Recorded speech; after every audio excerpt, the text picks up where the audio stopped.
is about changing order statuses in control. This is just an introductory video. There's a more in-depth video on the basic training webpage.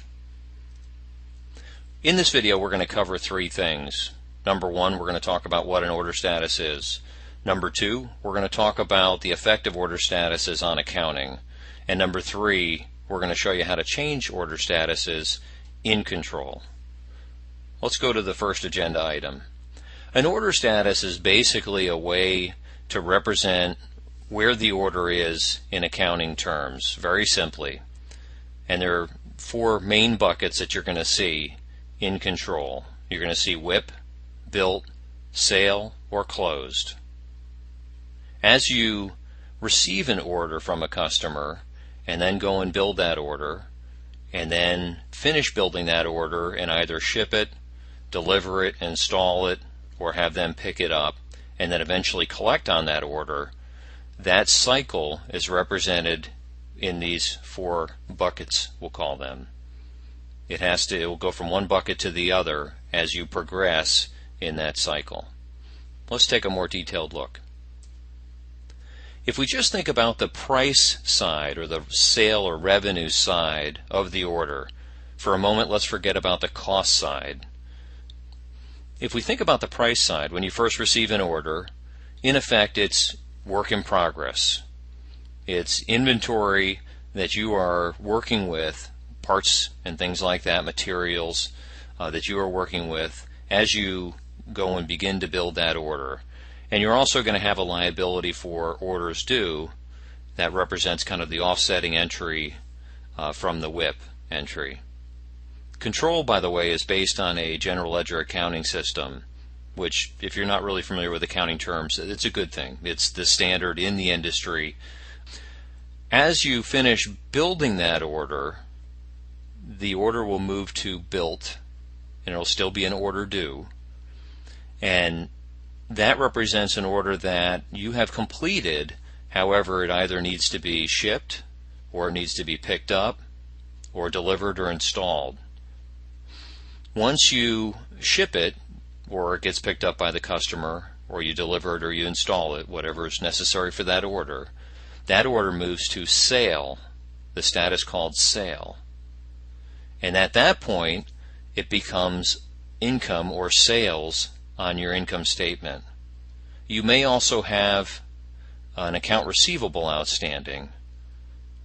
Once you've collected that account receivable, the order status would move to closed.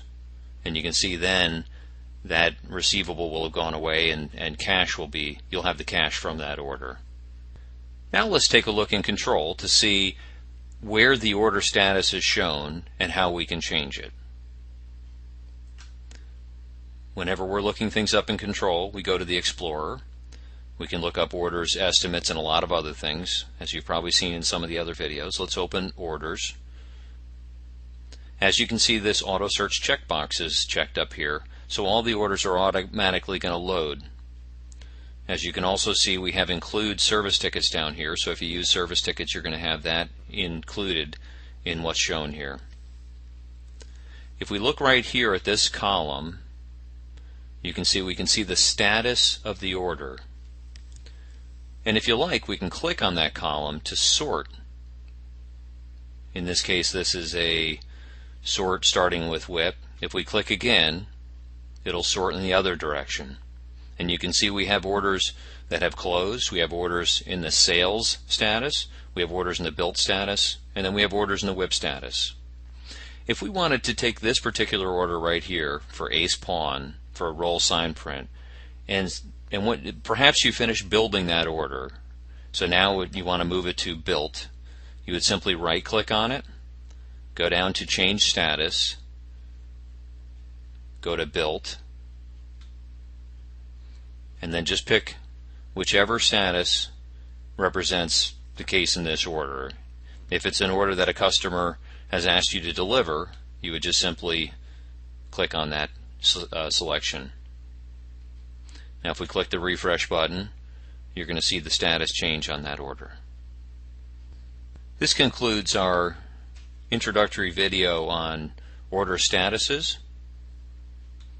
We've discussed what an order status is. We've discussed how that represents where that order is in terms of accounting, and we've shown you how to change a status.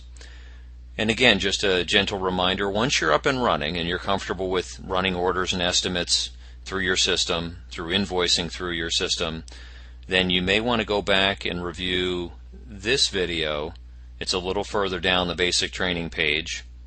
And this will give you even more detail on working with statuses, and it'll talk about the cost side of working with statuses.